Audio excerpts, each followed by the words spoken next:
This week's episode is in partnership with Intact Insurance, here for you and for everything you care about.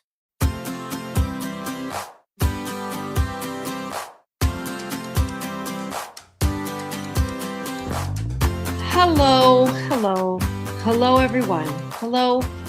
It's so good to have you back. We love that you guys come along and take us with you on your walks and in your minivans and when you're lying in bed next to your partner that you've been fighting with, that you got your headphones in. Not tonight, honey. We're so glad to be providing a service for you. I'm here with Caitlin and Adam. They are in Ontario in their respective homes. I am in Southern Alberta. It's snowing. Looks pretty. I've got so much snow. I keep opening my gate. I have a little button on my wall. I keep opening the gate so I don't have to go and shovel. Just pushing it out of the way. So I kind of watch it pushing the snow out of the way. And I'm like, I wonder how long this is actually going to keep working before I break down. Caitlin is still pregnant. What does your app tell us? The size of your child? So we're recording this in advance. So it usually tells me on Friday, it'll update me. But as of today, it says your baby. Okay. It says your baby is as big as a, get ready for it, spaghetti squash. I'm trying now. The spaghetti squash is the big yellow one with the stringy interior. Delicious. Oh God, I love Caitlin, them. I do too, but it just sounds really quite big. I know. And the thing is, my husband and I had a crash course with a doula. So birth services are still considered like essential services. But we did, the group classes are a no. So everyone can stay 6 feet apart and wear, like we were wearing N95 masks, and she can come and do a private class in your home. That is allowed. But she's also had the first round of the shot. And so that was kind of interesting because she works out of some healthcare centers. So she was on the healthcare list.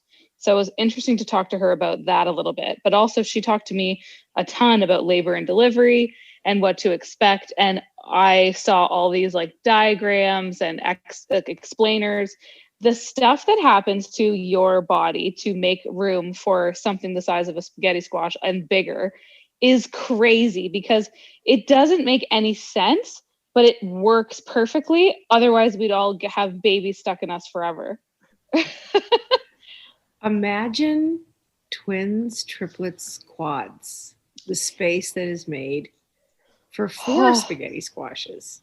Oh. I talked to an OB technician about this back in the day, like back months ago when I was having my one of my ultrasounds. They do an anatomy ultrasound where they really go into detail on the baby's brain and heart, whatever. It takes like 2 hours.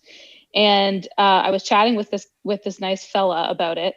And I said, wow, how long must this take for multiples? And he just exasperated looked at me and he was like, a really long time. I had triplets in here and you tell me how to find 3 brains and 3 little tiny hearts. I don't even know if I had the right kid. We were like killing ourselves laughing. Well, I know we're talking about your pregnancy a lot. Maybe it's because I'm childless at 58 years old, but I'm so fascinated. Like, I think it's so great that we can make people, I don't know, through history. Like I've been watching all this history stuff about the Middle Ages. I've been stuck in the Middle Ages. I've been fascinated by how they delivered their news. Like, how did they find out that the Christians in Jerusalem had fallen? How did that make its way like across the Mediterranean over to the UK? And I was listening to this guy speaking about, it was some kind of podcast, my favorite podcast, my history podcast.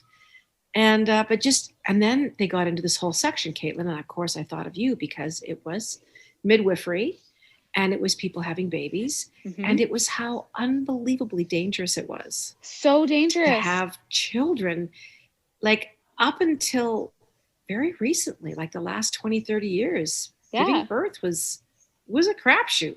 Oh, and like, I mean, it was. And, it's a miracle that women did it at all. I would have just checked myself right into the nearest convent and said, forget it. Because I would just have to not partake in like any kind of sexual. Of course. And also to just be like, okay, well, I'm just like you're living in the most probably like misogynistic time ever, and then you might die during childbirth. Forget it. I would have been like, that's it, marrying Jesus, see you later. But yeah, it's still, and it's still dangerous. Like, it's still dangerous in so many parts of the world now. It's still much more high risk in countries for women of color, which is horrible. So, there are still risks. We just mitigate them. Like, I have friends, I have seen every horror or heard of every horror story under the sun. And, you're just fortunate that you deal with it in these capable environments like hospitals when they do arise, or you have midwives or birthing centers where they know what to do and when you need to go to a hospital, when you don't. But, these things still statistically come up. Like, preeclampsia is pretty common. That's a life-threatening condition for lots of pregnant women. Like, stuff still happens. Yeah, can you pass me the preeclampsia? I need to put this bolt back onto the... I need to change the tire. I'm going to need a preeclampsia to get that. What happened to the Duggars? What happened to Mama Duggar and the Duggar family? It was like 17 and counting, 18 and counting, 19 and counting. And then you're just like, what does your lady bits, what does it look like? Like, what have you done to that's a lot of children in this modern age. I know that doesn't seem so bad.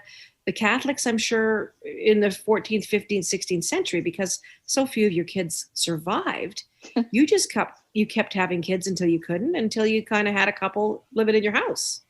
I know that sounds terrible. I think that the Duggars, like, do you know how, I don't know if you guys ever had any pet rodents when you were growing up, but I was gifted gerbils instead of a puppy one year from Santa Claus, and I'll never forgive him. And what happened was we thought it was two gals, and it was a dad and a mom.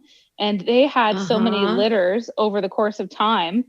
Even when we tried to keep them separated, they found their way back together from their respective little pods. What did you do with them all? Oh, we ended up giving them to pet stores. We were like, here you go. And we would give them to a pet store. But when we had to give away the dad eventually, even though we felt bad because they were kind of bonded, because they had so many litters that the litters started becoming a little, we're talking not high quality. Like, it was just too many kids, right? So, and I think that happened to the Duggars. Because Caitlin, that's terrible. Send your letters to Caitlin Green, 555-71 Green Street in Ontario. Didn't they have, I'm not joking, didn't they have one or two sons who were involved in some really horrible scandals? And I think that's what happened. They were involved in these really... we need to Google this. I'm going to Google this right now. I think that's what... Yeah, I just was wondering, TLC really had a great franchise going, because I think when they dropped in on that family, it was 17, and then it was 16. I don't know. People can write us and tell us. I think that the gals did. I think the gals did well, but I think the boy Duggars went the way. I think they went the way of my gerbils. Oh, Caitlin, Duggars, if you're listening, I don't even know what she's saying right now. I don't understand it.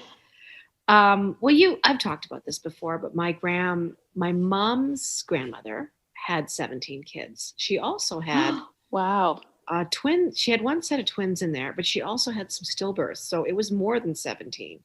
And she passed away at 46. 46. Anyway, I'm not going to talk about that again. I don't want to frighten you. You're going to have a spaghetti squash. I think that's beautiful. And like you said, Caitlin, you have an opportunity now, because I've talked to my friends about this before who have had kids. Mm-hmm. If, the size of the baby is not manageable, if they're thinking, oh, yeah, we're not going to put this poor woman through a 13-pound baby.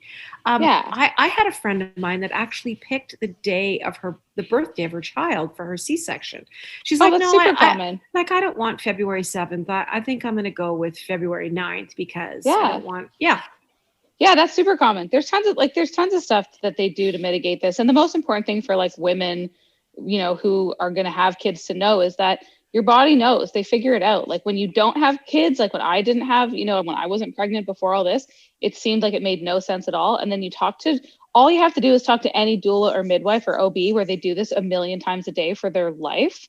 And they tell you how normal it is. And you're like, oh, it's not to undermine the fact that it is still labor. It is a long day, but mostly that what previously to you seems like the most foreign, inconceivable process is actually for a lot of people just what they do every day for work. They see it all the time. Do you think you and your husband, do you think this is it, one and done? Probably. I think I'm Okay. statistically more likely to have an only child because I myself am an only child also. Oh, I didn't know that. I didn't know that was I part think of that's a thing. Okay. Yeah. But, I think, yeah, probably, but who knows? I'm open to being surprised. Like, I don't like to try to plan for stuff because who knows? Can you promise me this though? Can you not be like 51 and be really surprised that you have a child in college and then you're pregnant again? Who was it? But the doula that we had told me that her oldest patient was 51 and had a very healthy, happy pregnancy. And I was so surprised, but I guess, it can happen. My mom, so sweet to the very end, like even the last few years of her Alzheimer's, she'd look at me across the table and she'd touch my arm. You don't have to have a husband to have a baby. Aw. I'd be like, Mom, I'm 54, like at the time. Well, Janet Jackson had twins at 54. Like, I don't think she was 54. I think Janet was just 50. But she was your dad and I'm thinking, at this point, I think Dad's dead. But if you still want to resurrect him and bring him into Dad and I from the grave, I would look after it. And I'm just like, oh my God, you're just the sweetest. I wonder what you would have said to me at 16. It probably would have been a far different story, but. And we have confirmation that the Duggars did get wonkier. I looked up the top 10 Duggar scandals and I was like, yeah. Oh yeah. They weren't doing so well. Send your letters to Adam because Adam, you are complicit in your silence. Oh, because I laughed? Was that it, Adam? We got to go? That's segment 1. Okay. Well, Adam, thank you. We're going to talk more and not about the Duggars. So don't go away. We'll be right back. This is the Jann Arden Podcast. Driving during our Canadian winters means being ready for anything, and that requires planning ahead. In my case, once I've secured my most precious cargo, aka my dog, and an ample selection of beverages and snacks, I make sure I've tucked away stuff like flashlights, warm blankets, and a first aid kit. You know who also likes to be prepared? The good people over at Intact Insurance. Their blog, which you can check out at intact.ca/advice, is filled with tons of useful tips and information and articles to help you and your car get ready for cold weather. You're back. You're listening to the Jann Arden Show and Podcast. It's a 2-in-1. It's completely free. And we still don't have a sponsor.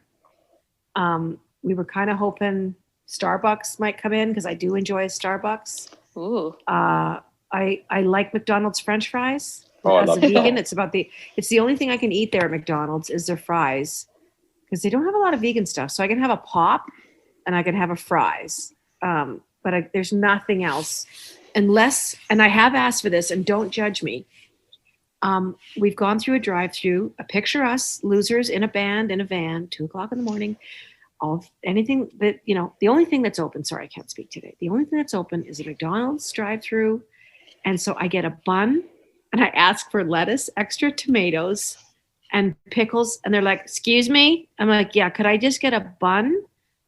And sometimes I've really confused them asking for the Big Mac bun with no, but I can't have the sauce and stuff. And so I get like a stacker with pickles, 2 all beef patty, special sauce, lettuce, cheese, pickles on a sesame seed bun. I still remember that. I'm loving it. But I don't get the 2 all beef patties.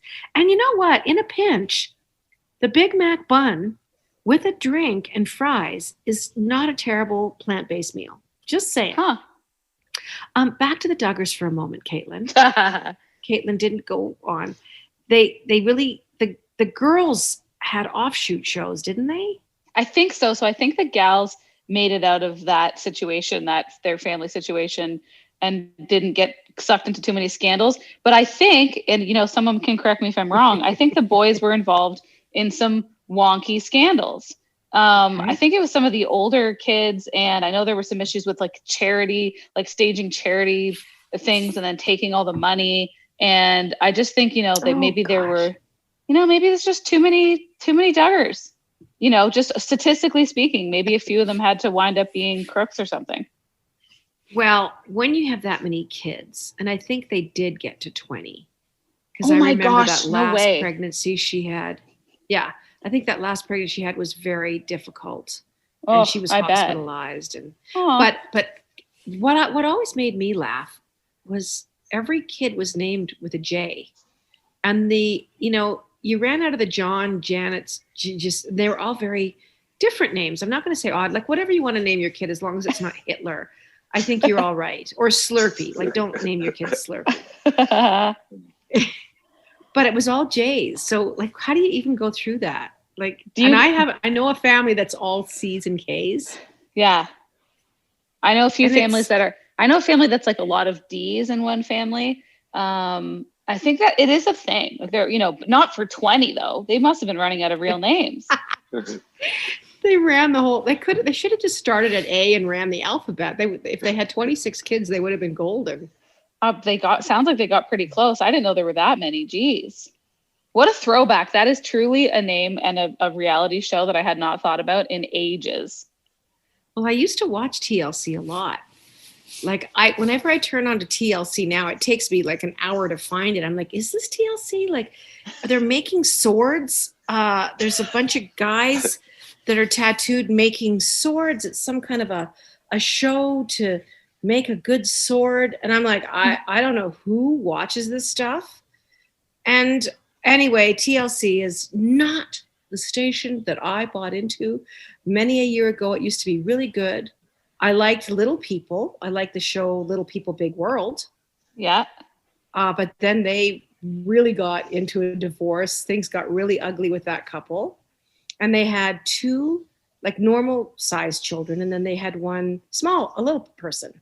Mm-hmm. And I followed along with them until, their fighting was epic. And then let's go back a little bit further to John and Kate +8. Oh my gosh, yes.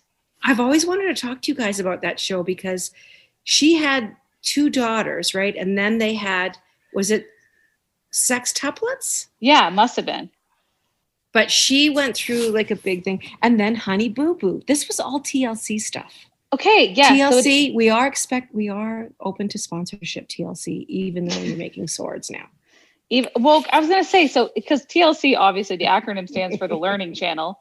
So I'm not sure what we're all learning, but is 90 Day Fiancé on TLC is one question that I'll have to Google now.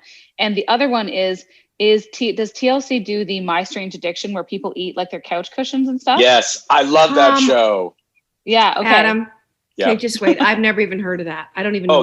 This woman ate like her couch. Like she would pluck the stuffing from inside the pillows and eat the stuffing. Come on. Oh, I swear to God. And there was another one with the guy who but like he ate glass, like he would eat light bulbs. Oh no. I'm not kidding. So really we're learning about people's like isms. Gosh, it's hard to be a person. Oh. Yeah, it's just that's like true. on my worst day, I will eat a Dorito. And like I can't imagine. So what happens to the brain? What a deep cavern of silliness we are. Well, and 90 Day Fiancé is also on TLC for the record, and that's one of the biggest shows on television. Like it is constantly trending. Kate, can I, because I've never seen it, Caitlin, and maybe some of our listeners, just walk me through. Like I don't understand what it is. I have seen ads for it, but I don't watch any reality stuff. But and I know you like it, right? No, I've never watched an episode of it, but okay. I think I can roughly. Oh, okay, I'm probably going to butcher this. All the 90 Day Fiancé fans are going to come for me on social or something. Okay, but I think what it is people who they begin a relationship long distance from abroad, and they're only engaged for 90 days. And then they are supposed to get married, and it's supposed to be these like dramatic, tumultuous couples where, one person is coming from the other side of the world to be together with the other. And I think there's obviously some disastrous results out there. Now, perhaps the format of the show has like evolved over the years, and so it's not that anymore. But I feel like that's how it got started. I admit to having never watched a full episode. Is it mail order brides, Caitlin? I don't know if that but people that want to get into the country, like I'm just playing the devil's advocate here. Is it, I've definitely heard of those. But I mean, usually it seems like these white guys that have like a Yugoslavian fiance or something. They always seem to be women from Eastern Europe or something like that. I gotta watch it. I thought there was a famous couple of a woman who was from the UK and her partner was coming from a nation in Africa. So I thought there was one famous couple there, whether or not they were famous because they were like super in love or they fought all the time or something dramatic happened with this couple. And all the 90 Day Fiancé fans are just screaming at their headphones right now, being like, oh my God, get this right. But I don't know. I haven't watched it. It's not my show. But I should. Long story short, the Learning Channel is not what it used to be. Shame on you, the Learning Channel. But we still love you. We still have hopes to have a sponsorship with you. You're listening to the Jann Arden podcast. We'll be back. Driving during our Canadian winters means being ready for anything, and that requires planning ahead. In my case, once I've secured my most precious cargo, aka my dog, and an ample selection of beverages and snacks, I make sure I've tucked away stuff like flashlights, warm blankets, and a first aid kit. You know who also likes to be prepared? The good people over at Intact Insurance. Their blog, which you can check out at intact.ca/advice, is filled with tons of useful tips and information and articles to help you and your car get ready for cold weather. Welcome back. I'm Jann Arden. I'm here with Caitlin and Adam. Read the synopsis of 90 Day Fiancé just so that we don't get sued or have infuriated 90 Day Fiancé fans. Okay, so this is a description of the show, and I believe it's one specific season from 2014. And it says, dating across the border becomes possible as 4 non-American women get a K-1 visa for 90 days purely to meet and marry their fiancés or return straight home. So it's 4 women from out of the US are given 90 days to travel to the US and meet, the partner of their dreams, or they go right back to like Moldova or something, wherever. Yeah. Caitlin, Moldova. I don't know what that sounds like a fictitious Cinderella story. It's a real place, but I know that it was Anne Hathaway was from Moldova, wasn't she? Was she? I don't know. The Princess Diaries? Yes, the princess was Moldova. Oh, Genovia. Maybe that's what I was thinking of. Adam would know this because he's got 2 little girls. We've seen it all together. Well, television has I don't know what I think about. There's so much great television out there. I think television is so superb. We're watching stuff that normally we would have raced to like Cineplex, Odeon to go watch. But now everything's made for the small screen. Yeah. But there's such good TV. But the reality stuff, I never have understood. Like, I don't even think I ever watched a season of Survivor. Even when it first started, it was so huge. There wasn't a person on the planet that wasn't watching Survivor. And now I think they're on season 37. The champions return. Whatever. Yeah, I only watched the first season of Survivor. I was in high school, and I remember when it took the world by storm. And I watched the first season of it, and I was really into it. And then I just never got into that show again. My reality show of choice is Below Deck. And we've talked about it before, and it is my love of life. Be sponsored.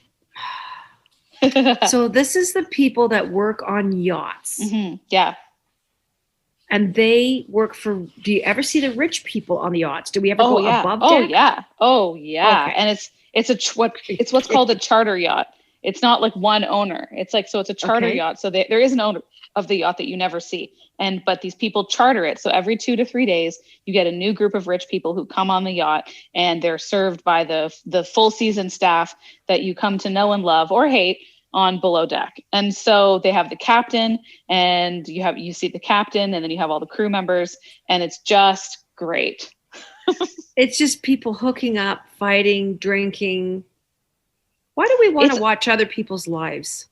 I don't know. And I don't know who nailed this or who thought of it. It is so it's been such a runaway success story, and for so many different franchises, from the Real Housewives to the Kardashians to, you know, the OC and the Hills. Yeah. And even like shows like, you know, like RuPaul's Drag Race or, you know, competition series. Like, it's just people love reality television so much. It's changed television. I guess looking in at somebody else's foibles, somebody else's mistakes, because let's face it, we're watching it for the debacles, Caitlin. Oh yeah.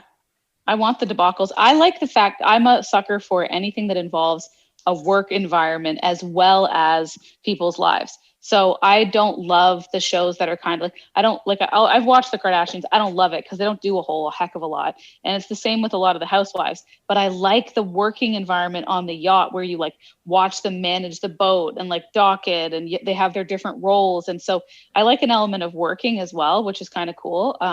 So yeah, I think those things are always fun. It is now Bravo's #1 rated reality TV series. It has surpassed Below Deck. It's surpassed Housewives.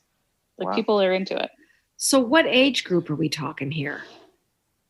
When I talk about it on like our morning show, I get messages from people from, 18 to 65. Like, people, it seems to span a wide range of demographics. I'm going to find it. I'm going to watch a few episodes, and I am going to have a conversation with you next week. Okay. I'm going to watch like 2 or 3 Below Decks. Okay. Cynthia Loyce talked me into, and we've talked about this before, it's the only reality show that I really watched, is Love is Blind? Is that the Netflix one? Yes. Yes. I watched that. And it was Talking Through a Wall. Now they're shooting another series of it, apparently, that was so successful. And it was the woman that just drank so much. She was drunk the entire series. And when they talked to her afterwards, she said, watching back, I guess I really did have a problem. And I think she's sober now and stuff like that, just watching herself. I mean, it would be so terrible. But the reality producers, they love when people are hammered and screwing up and love it, doing all that, which is kind of heartbreaking. But that's the part of it that bothers me. So I guess it's TV's version of driving by an accident when everyone's rubbernecking. Yeah. I mean, and I always wonder, I'm like, what is the boxed white wine budget for a season of The Bachelor or The Bachelorette? I mean, I used to work in television production, and I'm like, there was a line item for that. And I'd love to know what it was. And, you guys know Big Brother, right? Where they are in the house and stuff. Okay. Yeah. I remember seeing that when it very first started, and it was a huge runaway hit too. Yeah, really successful. And I have friends, again, who work in television production. So they had worked on camera crews for Big Brother Canada. And they are literally planted in the walls of this house, shimmying around, trying to go with a director in your ear being like, now go to the den, go to the den. And they're like, what's happening under that blanket? Like, it's like, so it's. Oh, they want them to hook up. Oh, absolutely. And I'm they want it all. They want the porn element. They want the adult content. They want all of that. I had heard rumors, and there was actually a television show that I think was based on this concept or this fact, that the producers for The Bachelor and Bachelorette, who bring in the contestants, like they choose their contestants that they want, and they like coach them throughout the season. Yeah. And I feel like there was some sort of a potential financial incentive for those producers if their person was like the villain or one of the finalists, or, so there's a lot of casting that goes into it. Oh, I think casting is the #1 thing that you're looking for. Someone told me there was like 13,000 applicants for the last Canadian Big Brother. Wow. Sent in self-tapes. I don't know if you know how. They're not running that this year, right, with COVID. They can't do stuff like that. I think they might be. Oh, just because they would do testing. They would. Yeah. I guess that would work when you're all tested in the same house with dropping groceries off at the door. Kind of a bummer, Jann. You'll be bummed out by this because I know you obviously really support Alberta, film and television industry, being that you film your show there. So the Jasper Park Lodge was booked for 9 weeks for this like mysterious reason. There's like one booker books the entire Jasper Park Lodge for 9 weeks, whatever. Turns out it was The Bachelorette. And so they were going to go there and film for 9 weeks and set up shop. And I think they just announced this week that they can't do it any longer because of the travel restrictions that are being put in place in Canada to try to combat the UK and the South African coronavirus variant. So there's a good reason, but it's a bummer for business in Alberta. No, I'm very fortunate. I'm just in pre-production for season 3 of our show, the Jann Show. So I had my COVID test. Well, by the time this podcast airs, I had my COVID test like 3 days ago, and it was negative. I didn't expect it not to be negative because I don't do anything unless Mitty has been out doing the town and dragging herself in at 3 a.m. But it really is unfortunate for us. It's kind of beneficial for Alberta because all our casting is local. So we're not even considering things from Toronto or Winnipeg or BC. We're casting in Alberta. We're casting this season, all the extras, all the people, all the crew. Normally people can throw their hat in the rings from, all over the place, and we would fly them in. So that's too bad. I think it would have been really nice for Jasper to have some bodies in there. And I would imagine the Bachelorette would be tens of millions of dollars. And they promote the heck out of it. They definitely tell you where they are. They advertise for it. So when they go to these beautiful, like, international locations, it's really good promo. And so it's disappointing that they couldn't do it. But I think they'll go back because, they clearly have already built that relationship. So they'll go back, I think. For me, if I was in the government, which I thank God every day that I'm not, but if I was, I would be like, you know what? Let's get everybody tested in LA or wherever you're coming from. Let's get tested. Let's give it that. Even if you're doing the 14 days of quarantine, get them on a charter, not a commercial flight, get them on a charter, get them in the airport, have them even stay in a hotel for a few days, test them again when they land. I think there has to be some extenuating circumstances that require people to kind of overlook that. They're not coming in on an international flight from Ireland. They're coming up from LA. And they should be able to quarantine them and do it safely. I don't know. Adam's giving me the wow. I'm giving you the wrap up. Yeah, the wrap up. I was going to say the finger, but he's not giving me the finger. No. You're listening to the Jann Arden podcast. We're talking all things television today, I guess. We'll be right back.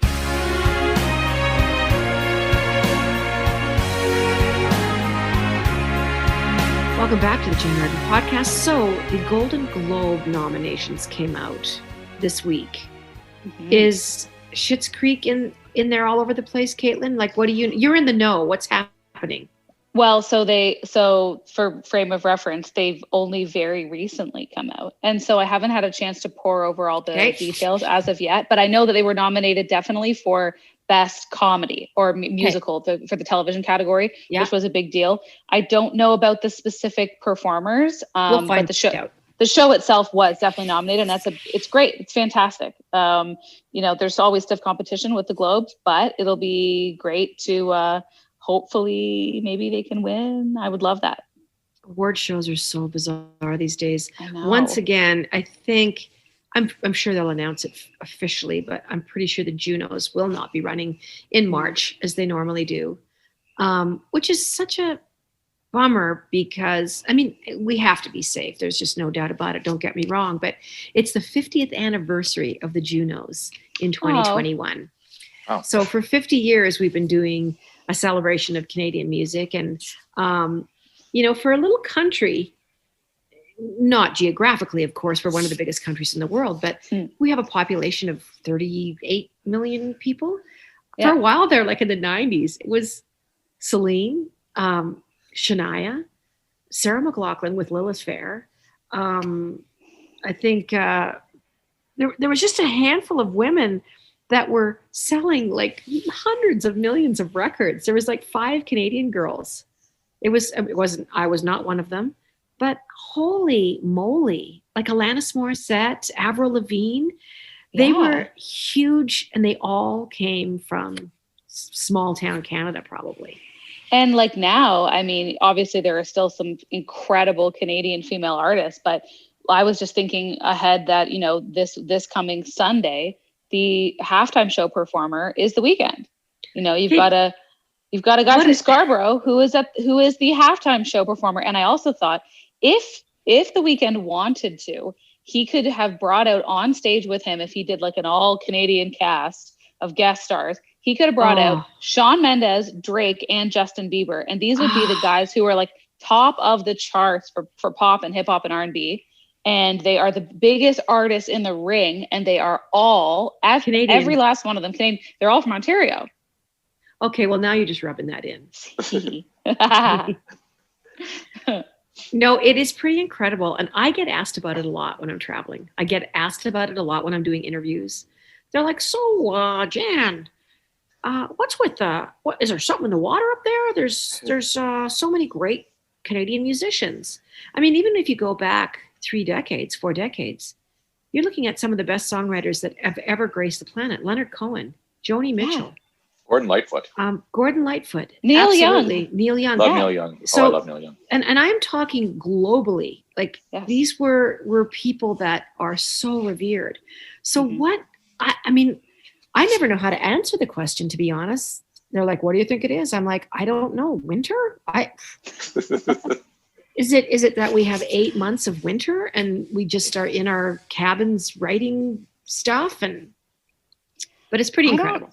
It is. And I think it's the same thing. And we talked about this on the show before, but I certainly think it's the same thing with comedy to a degree. And again, humor is subjective. So not every Canadian comedian is going to be your favorite or actor or performer, but we've got lots. Like we've got, for, again, a country of our size, we have lots and lots. And Mike Myers, Jim Carrey, John Candy, Catherine O'Hara, Eugene Levy, Dan Levy, the entire cast, Andrea Martin, Russell Peters, the entire cast of Kim's Convenience are hilarious. I don't know. There is something wild. If you go back to SCTV in the 80s, my God, I used to laugh. And that was shot in, some of it anyway, was shot in Edmonton. They still have some of the props there. Tired of ordinary television? Don't touch that dial. SCTV is now on the air. I remember going for an interview I was doing interviews in the 90s for probably Insensitive or something, going through these stations. And I was at this TV station and, you walk through the bowels of the building and I was going past the stuff. I'm looking at it and I'm going, is that some of the props to like Edna Boyle's Furniture Emporium skits? Like there's things they're like, I guess so. I think so. This is just sort of a junk room. And I'm like, oh my God. And they had SCTV props. And I thought I had walked into, you might as well have had me sitting on Johnny Carson's desk. Honestly. And you look at like Lorne Michaels, who is like, the brains behind so many incredible, like obviously SNL, but if you look at his executive producer credits, he's done so much. So there's a real knack for humor and for performing in general, I think. And it could come from being locked in the snow. But I just think Canadians have our own thing. I think we're a little, it reminds me sometimes of how like that British humor influence as well. And then we have the US humor influence, and it kind of melts together to make us our own thing. And it's very cool. Oh, it really is. I was talking to a journalist the other day, just doing promo for the Jann show. I hate to keep bringing that up, but I've been doing a whole bunch of promo for it because it just came out on Hulu last week in the States. So obviously a lot more eyes on it. But I was saying to this guy, he's like, a lot of Canadian comedy, same thing as you were saying, Caitlin. So many Canadian shows coming down here. Schitt's Creek obviously leading the way right now. And I said, you know what, Canada, we're kind of the old lady in your attic. You hear her walking across this creaky floor and you're like, oh yeah, they're up there. And I said, but we've also become your comfort animal. You know how people have puppies to take on planes, or they have their companion chicken to take on flights, or whatever.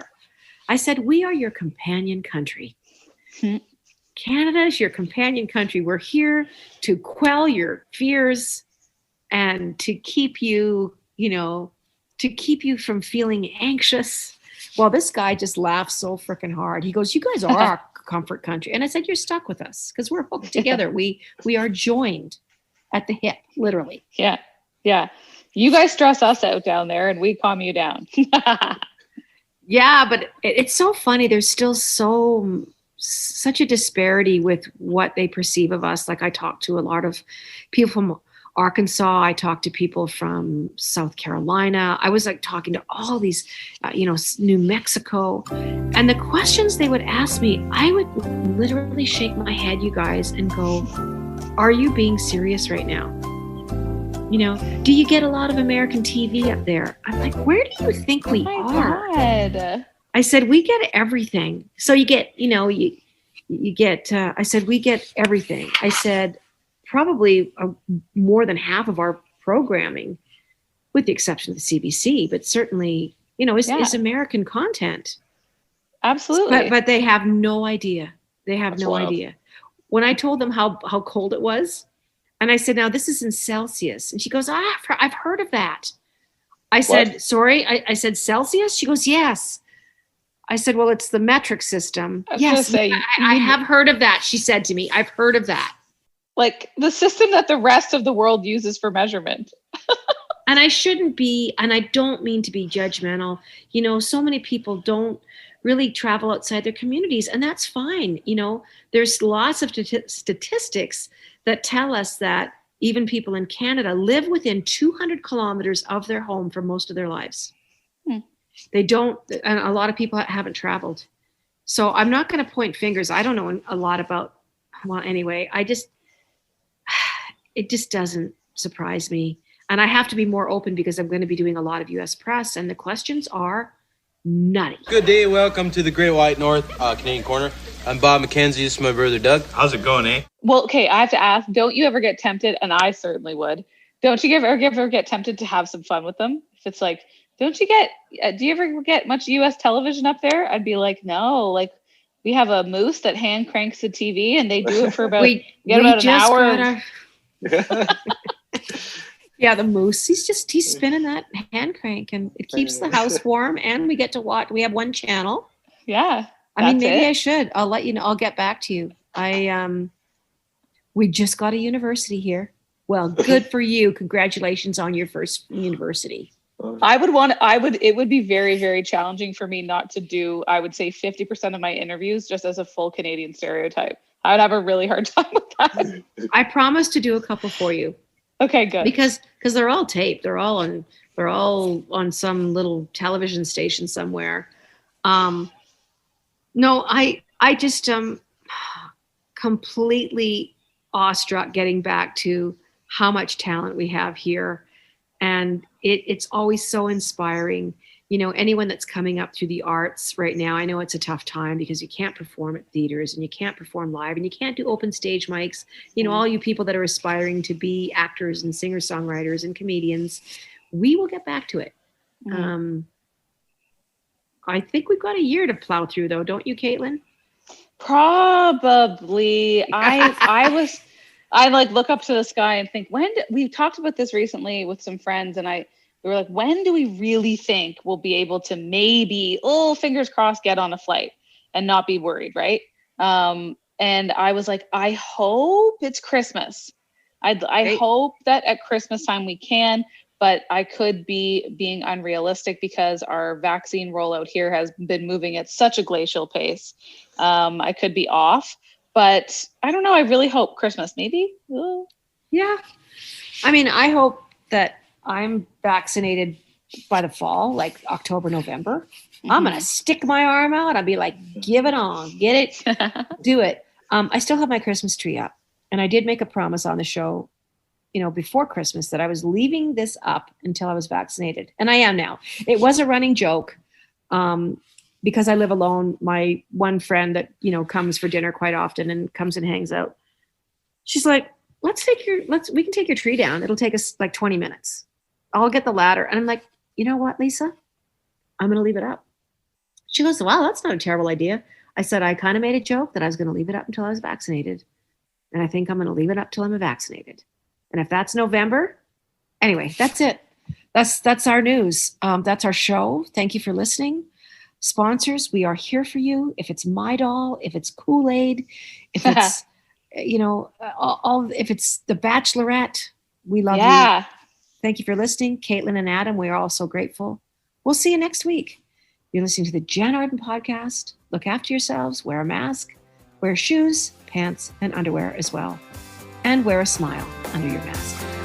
Toodly-doo.